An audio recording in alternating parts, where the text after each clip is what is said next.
Hello everybody, it's your friendly digital technology librarian, Christy here. We've reached another Friday, so of course I have another Film Rec Friday ready for everybody out there. Now, last week we kicked off our recommendations for films celebrating Asian Pacific American Heritage Month with two very big name, critically acclaimed movies that were both so well regarded that they even managed to make impressive showings at the Academy Awards, where they won a slew of categories for Everything Everywhere All at Once. It garnered Best Picture, Best Director, Best Actress, Best Supporting Actress, Best Supporting Actor, Best Original Screenplay, and Best Editing, along with a ridiculous number of nominations in other categories, including a second Best Supporting Actress nod. And then with Minari, it actually won Best Supporting Actress, and then it was nominated for Best Picture, Best Director, Best Actor, Best Screenplay, and Best Score. You know, the big deal with that, in addition, of course, to garnering a Best Supporting Actress win, was that Steven Yeun was the very first Asian actor to be nominated in the Best Actor category at all in the history of the Academy Awards. That is a huge deal. So yeah, these were movies that managed to garner a huge amount of attention within the Western film audiences, and it's great. Like, nothing makes me happier as someone who has always been interested in the film industry than seeing these two titles do so very, very well here. But today, I kind of want to switch gears a little bit and highlight a couple of much, much, much smaller films.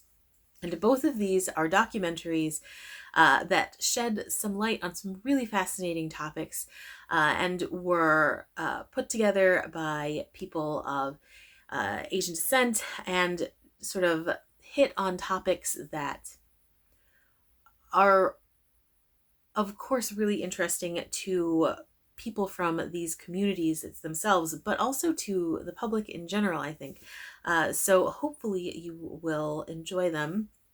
As always, these recommendations are available to you entirely for free with the use of your Milan-Berlin library card, and these particular titles are both available via our Canopy service. So without any further ado, let's get to the recs. All right, as mentioned, today's two recommendations are both available via our Canopy streaming service, and the first of those is 2018's Nailed It. Little preface, I have always been fascinated by nails, whether we're talking about when I was a tiny, tiny child and buying the absolute cheapest drugstore nail polish I could find. You know, you put it on, 5 minutes later it's already flaking off. Or we're talking about these incredible, elaborate 3D fancy pants designs that you see artists do on YouTube. I think nail design is really interesting, incredibly beautiful, and it's always so innovative. And so when I saw this documentary roll across my feed, I didn't even think about using this in one of my weekly themes, especially not as far as this particular celebratory month goes. I just was like, oh, maybe this is going to be cool and it's about nails. Why not? And I'm so glad that I watched this because it just sheds light on so much of what I had no idea is such a fascinating history. So I'm just a couple of statistics I'm going to throw out there that the documentary gives. Of all of the nail salons in the United States, and I think we all can recognize there's like a salon in almost every town. It doesn't matter how small your city is. The place where I grew up had about 2,000 people tops, and they have a salon where you can get your nails done. Of all of those salons and all of the small towns, the giant cities across the country, about half of those, more than half of those, are Vietnamese owned and run. That is an incredible statistic. Again, when you think about just how many nail salons or places to get your nails done, I guess it doesn't even have to count just the nail salons, how many places there are that you can have that done, and for half or over half of those to be Vietnamese owned and run, that is crazy. And why? Why is that? What has prompted this particular industry to grow so much within one particular community? And Nailed It does this phenomenal job of parsing out the information, of letting this really fascinating history unfold. And I just was engrossed in it from beginning to end. It's only about 60 minutes, so it's not like super duper long, but the way it weaves its story is just so compelling. And I think it's interesting, even if you have zero interest in nails and nail culture, like zero interest, and it's still fascinating because for that kind of a statistic, there's something that does that. And that alone, I think, is fascinating. So, I don't want to give too much away because it is really kind of a cool origin story. But things start out with a group of about 20 uh, women refugees in the 1970s and a really famous actress. I won't say who it is, but I think most people who are interested in film have at least heard the name. And these 20 women are really what spawned this insane industry, and this ridiculous statistic. And that in and of itself, again, is fascinating. 20 people.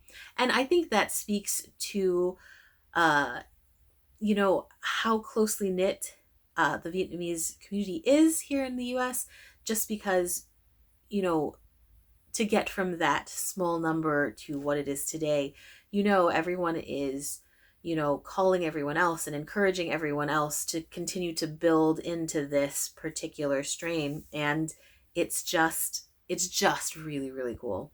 Um, there are tons of interviews, some of which are with a few members of that original 20, which is something you don't often get to see or hear because it's hard to pinpoint something like that. And to hear from those women how training and how moving into these fields really sort of shifted and changed their lives is really quite incredible. And then you're also talking to people who are really huge in the industry now, people who, grew up in different eras, who are, making waves today, making the new innovations.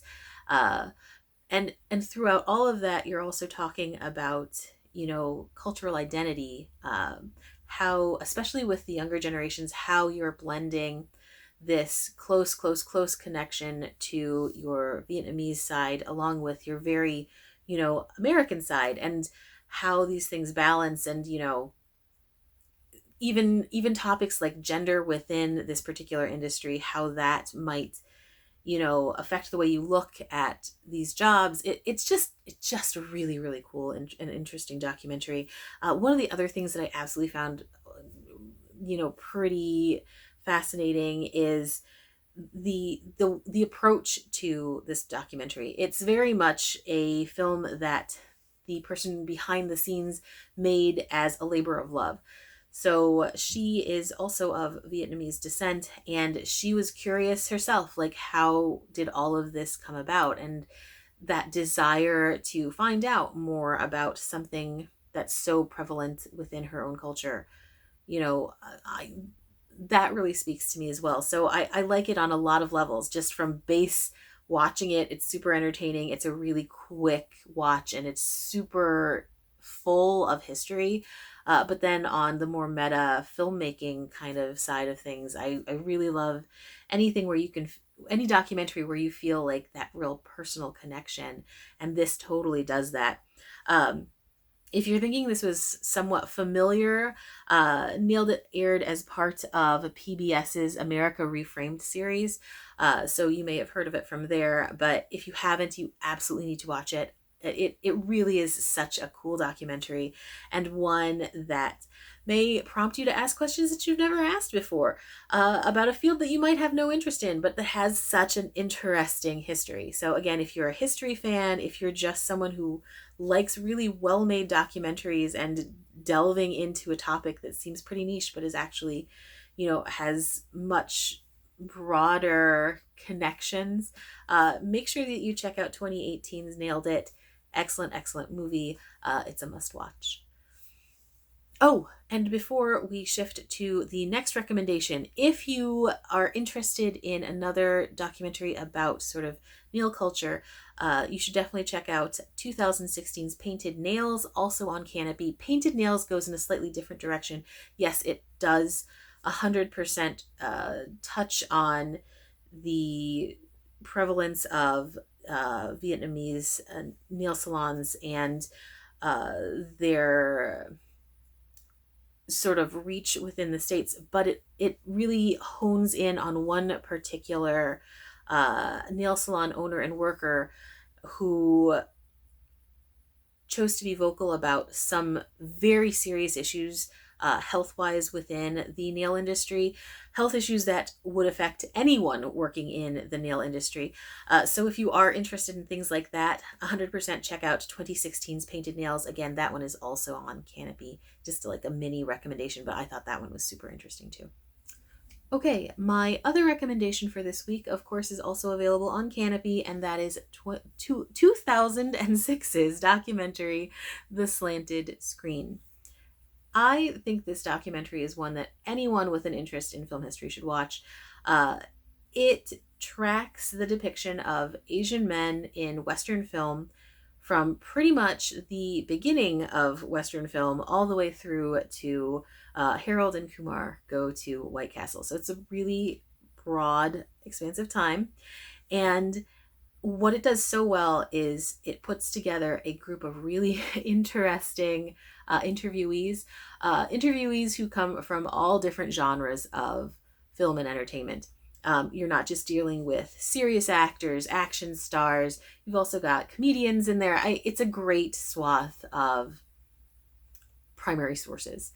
And just the history alone is so interesting to me. As someone who worked in the performing arts, you get a sense of some of the stereotypes that you have to fight against, but to hear about them from the sources from so many decades ago and how things have changed and shifted and how some things haven't changed at all is really, really kind of amazing. So the first actor we really sort of look at in this documentary is one of the first big silent performers of any kind, and that's Sessue Hayakawa. I just like to bring up the fact that my grandmother used to mention him. Like, he was someone who was so big that even in the 50s, because of course he was a silent movie star, there was recognition of what he had done. So that's a pretty big deal. What's really cool is Hayakawa was not just playing one type of role. He was a leading man. He, of course, oftentimes played villains, but he was a romantic lead too. He was someone who was getting big billing. He was even prior to, say, like a Rudolph Valentino, who also, of course, was like the big silent star who played all kinds of roles. But in the very similar way, he was packing theater houses with audience members. He was getting those big time slots, and he was a huge money draw. And then came everything afterward. It's fascinating that you could have someone who could cross so many boundaries at the very beginning of a medium, and then for literal decades have people of the same race end up not being able to do anything but very specific kinds of roles. And the documentary does a good job of sort of bringing up the question of why, what happened, when did things change, and what changed them. And of course, there are no definitive answers. I mean, that's sort of the whole point, is that there's not one thing that changes everything. But it is an interesting element to bring out. It also talks to a number of people about the advent of Bruce Lee, who changed so many things for Asian actors in the West, but who also sort of caused other stumbling points. You go from the problem of for a huge swath of time, Asians were depicted as villains, and that was it. And then suddenly you've got Bruce Lee, and he's almost always the hero. He's strong, he's powerful. But then that's playing into a whole other set of stereotypes.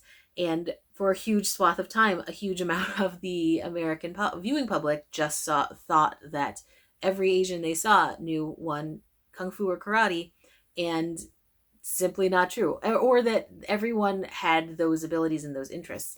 Um, so it does delve into like the pros and cons of new icons. You know, every couple steps forward is a there's also a couple steps backward, and how people within the acting community, particularly men, of course, like I mentioned, this is strictly about the depiction of men, Asian men within Western film, how they then had to approach roles. You know, there are actual interviews with some of the biggest Asian American and Asian actors in earlier film. Again, people my grandmother would mention James Shigeta, phenomenal actor, but was very much pigeonholed into certain kinds of roles, and who, you know, in an actual interview we have in this documentary, talks about how studio execs would say to him, you know, you'd have such a big career if only you were white. And I can't imagine having someone who has the power to make or break your career say that to your face and not think anything of it. Like, and so many of them have stories just like that. You also have a number of interviews with Mako, who was one of the first really big, I think, hold on one second, I believe he received a nod for Best Supporting Actor at the Academy Awards in a film, and he was the first Asian actor to be recognized in that way. And then you have other names that you start to see them more from people from my generation who grew up in the 80s, you know, and we saw them playing like massive villains, because at the time, especially in the 80s, you had two kinds of depictions of Asian men.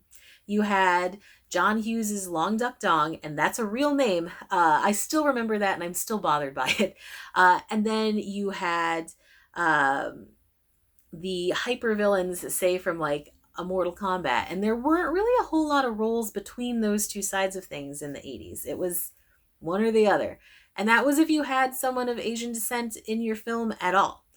And we do have an interview with Kari Hiroyuki Tagawa, who played the big villain in Mortal Kombat and in many other films, and he talks about how his options were either the skinny dweeby businessman, or some sort of neutered teen kind of character, or a massive villain who could really show off power on screen. And those were his two choices, so he chose the latter, and he made a career out of it. And he talks about how, you know, there's a lot of backlash for that. You know, he's playing into just yet another stereotype, but he was a working actor.